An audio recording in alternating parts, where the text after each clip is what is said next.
The gentleman from California, Mr. Royce, and the gentleman from New York, Mr. Engel, will each control 20 minutes. The chair now recognizes the gentleman from California, the chairman of the committee, Mr. Royce. I ask unanimous consent that all members may have 5 legislative days to revise and extend their remarks and to include any extraneous material into the record. Without objection. I thank you. I yield myself such time as I may consume. The gentleman is recognized for such time as he may consume. Mr. Speaker, thanks. And let me point out that the world is rightly focused on the threat that North Korea poses to global security. The detonations, the missile launches, the forward deployed artillery that we have seen across from the border in South Korea, and I've been once into North Korea. I know my colleague here, Elliot Engel, has been twice to the capital there. But going along the eastern coast, the eastern seaboard into North Korea, you can see the threat. You can see the artillery, the tanks, the Katyusha rockets, the howitzers lined up, and you can see where they're aimed. And I think we have to maybe point out that the provocations underscore a simple jarring fact, and that is that Kim Jong-un wants to pose a mortal threat, and not just to the United States, but to our democratic treaty allies, to South Korea and to Japan. But I think as we face that reality, we cannot afford to forget that the regime's greatest victims are the people of North Korea themselves. That's the longest held hostage here. And remembering that this is not just a moral imperative, but also it's a strategic one too. Because if Kim Jong-un had to answer to the North Korean people, he would pose far less a danger to us, to South Korea, to Japan. Maybe he would pose no danger whatsoever if he really had to answer to his own people. And the truth is that Kim Jong-un's most potent enemy is his own citizens, if they were to be empowered. The regime should be forced to confront the dismal reality as it has inflicted on its own population.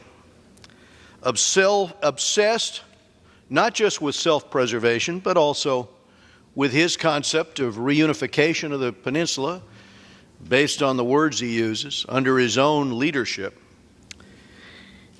He and his father and his father's father have been willing to inflict starvation and stunting. I asked Wang Zhongyap, the former Minister of Propaganda, myself and one of my colleagues here had asked him, they said that 2 million people had been starved by the regime. He said the real number was 1.9 million.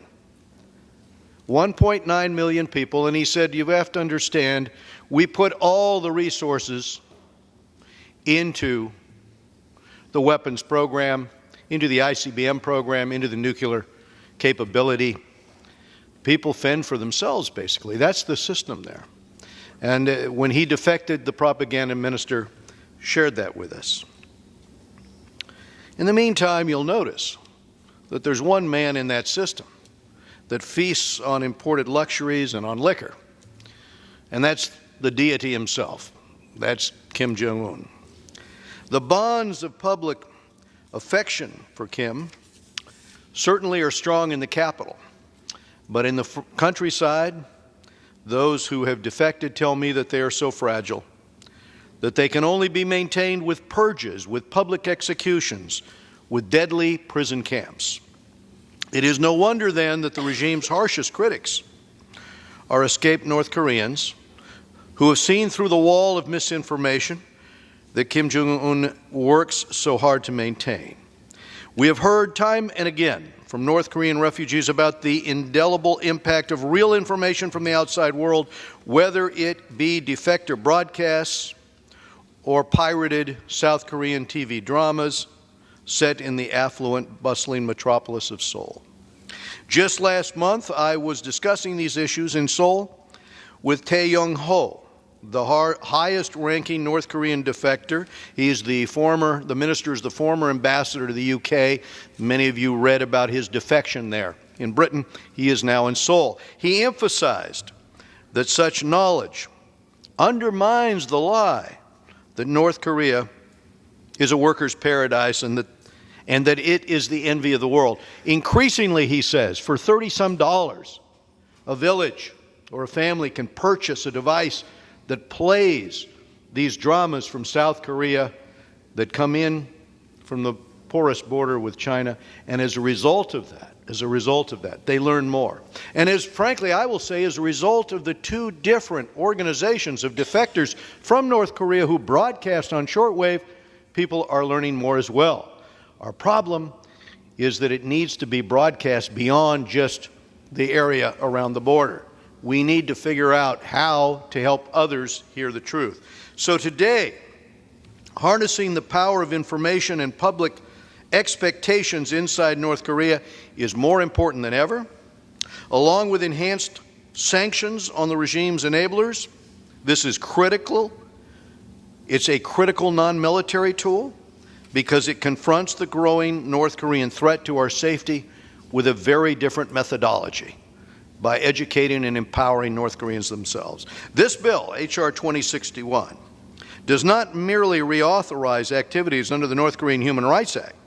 It enacts important updates of freedom of information to reflect technological advances beyond radio broadcasting, including USB drives, mobile devices, and other very promising tools. And it also renews the obligations of the Special Envoy for North Korean Human Rights. Finally, the bill enhances congressional oversight tools to help ensure that our investments stand the best chance of paying dividends and freedom for North Korea. The greater security for the rest of the world will be the result of this.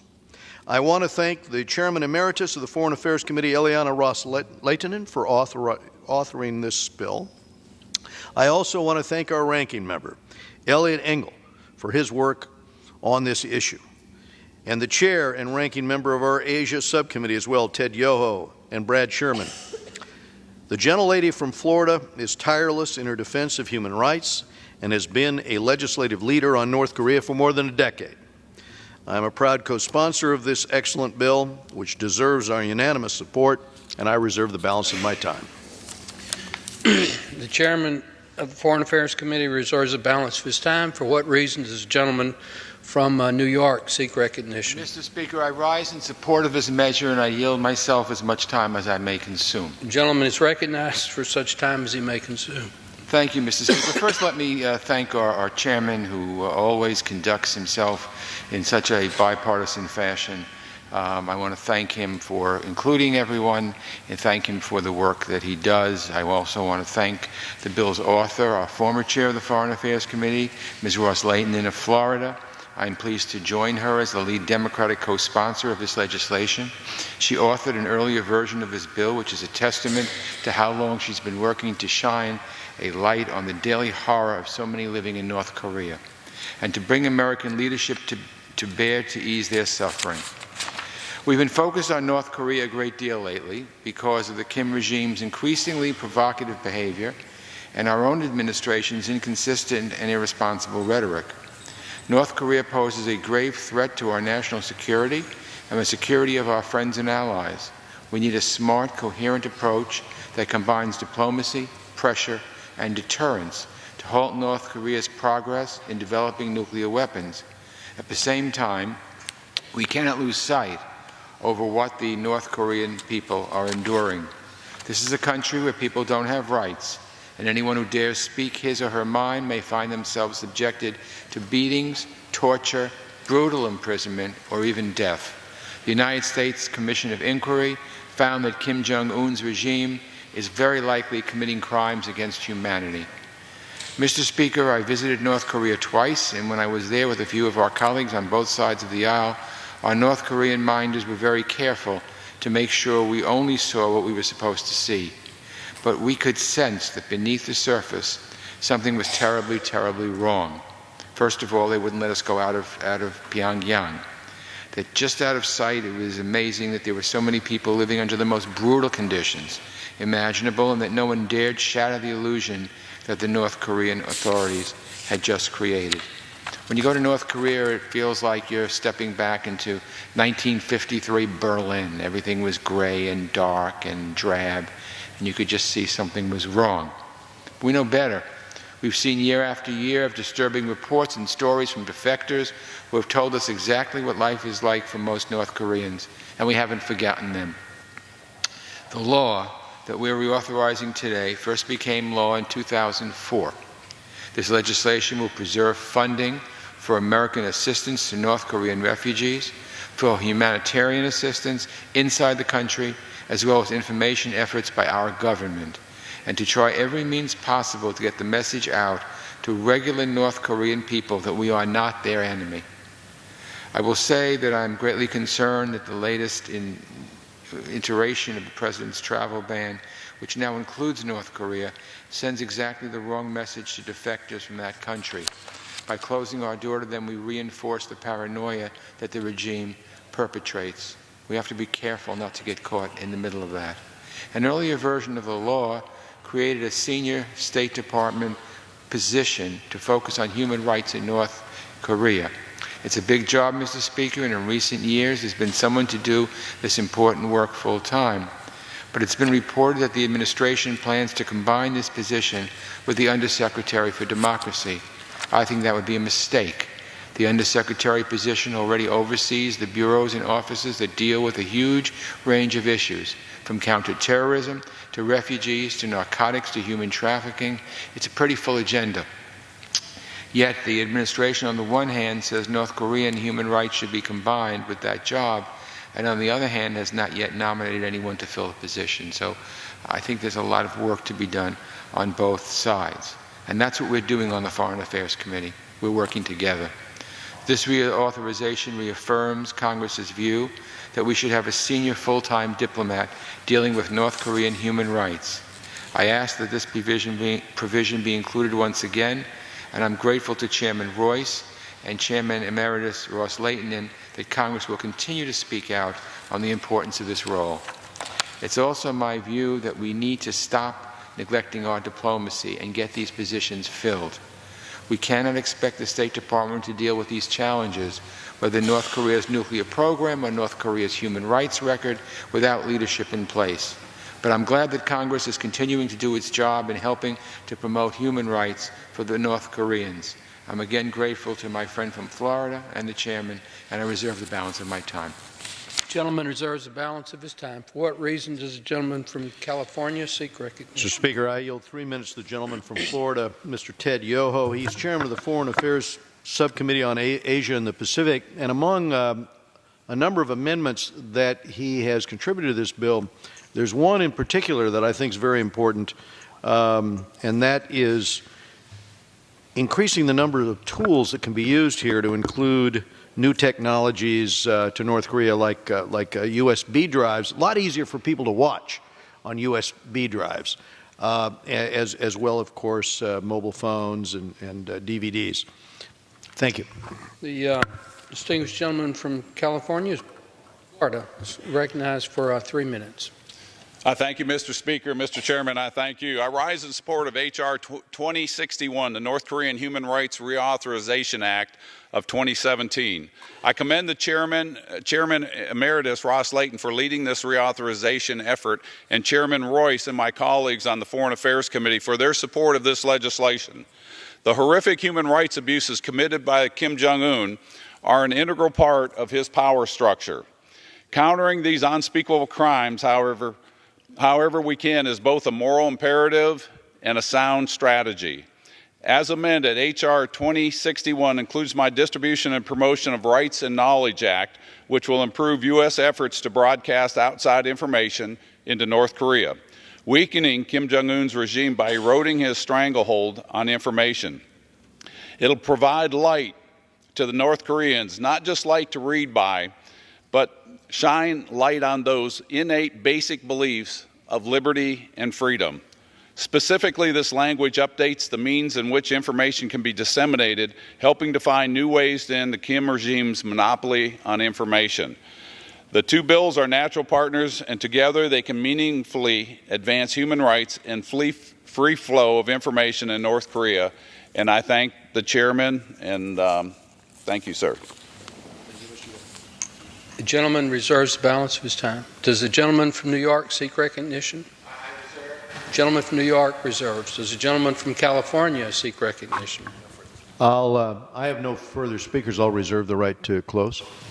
Okay. The gentleman is prepared to close. Is the gentleman from New York prepared to close? Yes, I'll close now. I'll close briefly. I want to say thank you, Mr. Speaker. Mr. Speaker, the Kim regime poses a grave threat to global security, and it's critical that the United States moves ahead with a coherent strategy to help meet this challenge.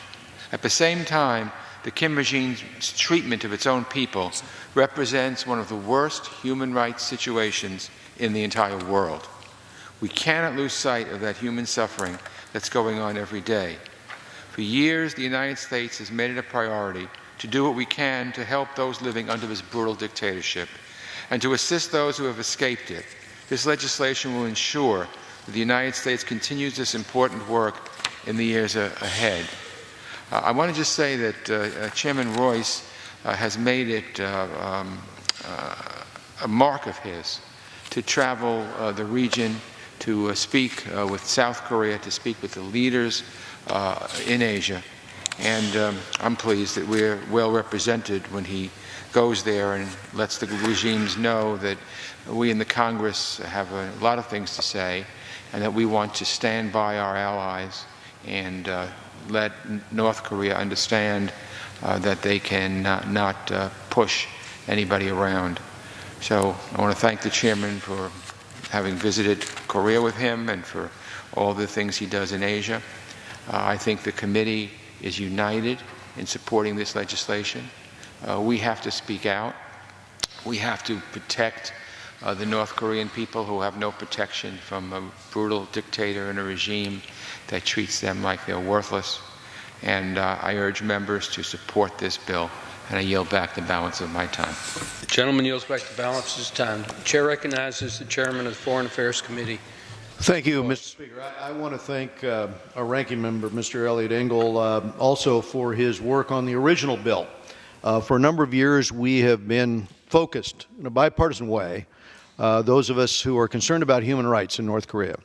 And this original measure, and this is the reauthorization, but the original measure to promote human rights and free information inside North Korea and to focus on the protection of North Koreans who fled the country and face a heightened risk of exploitation and human trafficking.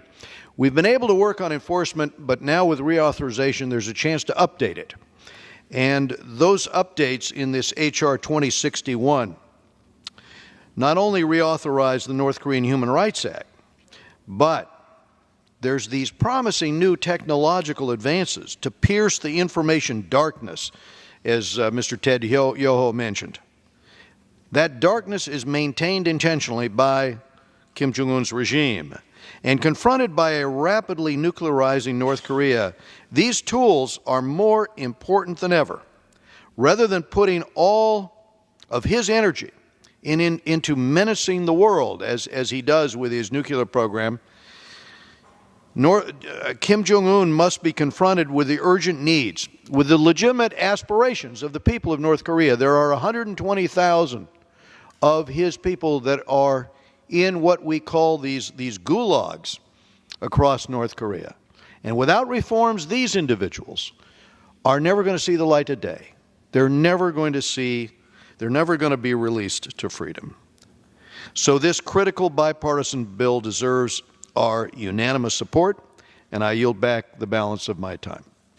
Gentleman yields back the balance of his time. The question is, will the House suspend the rules and pass the bill, H.R. 2061? Those in favor say aye. Those opposed say no. In the opinion of the chair, two-thirds... Mr. Speaker, on that I request the yeas and nays. Call the question first. In the opinion of the chair, two-thirds being in the affirmative from California. Now Yes, you on that, I request the ayes and nays, Mr. Speaker. gentlemen request the yeas and the nays. Number having arisen, the yeas and the nays are ordered. Pursuant to Clause 8 of Rule 20, further proceedings on this question will be postponed.